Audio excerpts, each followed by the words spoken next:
Hi, I'm Steve Delie. I'm Director of Labor Policy here at the Mackinac Center. And I just want to answer a couple of questions that I've been getting from citizens about right to work and the effects of the repeal. A lot of people have a lot of misconceptions about right to work, but right to work as a policy is actually really simple. Essentially, what right to work does is allows those employees in a union environment who don't want to financially support the union to continue to keep their jobs without having to pay the union. That's basically it. In a unionized environment, the union speaks for all employees, whether they want the union to speak on their behalf or not. Right to work at least provides them the option of being able to say, I can't stop you from speaking for me, but I'm not going to pay you for it. When we talk about right to work and the repeal in Michigan, we really need to divide into two separate categories.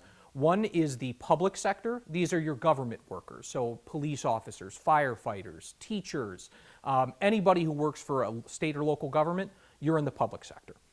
Private sector workers are what you would typically think of as like a UAW job or a manufacturing job. You're working for a private industry. The effects of repeal are different between those two. So if you're in the public sector, your rights really don't change. And that's because of a 2018 Supreme Court decision known as Janus v. AFSCME. And what Janus basically said is, look, when a government union is negotiating against the government, they're setting public policy.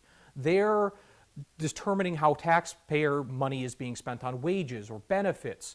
All of that is First Amendment activity.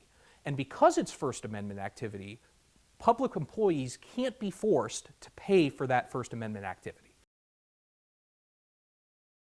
Florida, North Carolina have already started advertising in Michigan, hey, come to us, we're a right-to-work state, locate your business here.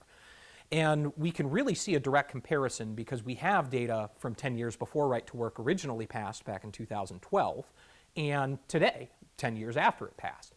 And we saw faster job growth, way higher income growth, better share of manufacturing employment, lower unemployment, just universally beneficial economic indicators. And we know from having talked to site selectors and other people whose job it is to help companies choose where to locate, that right to work is a major component of business location. So I think what we're going to see over the next, we hope it's not a decade before this policy changes again, but in the coming years we expect slower income growth, we expect lower wage growth, we expect to lose share of manufacturing employment to states that border us like Indiana. Very similar environments, very similar climate. We're going to see manufacturing jobs move across our border. We're going to continue to lose population, and I think we're really going to lose out on some opportunities to have new businesses locate here, which is really unfortunate. We've spent millions and if not billions of dollars just this session on trying to lure companies to Michigan or help them to stay in Michigan.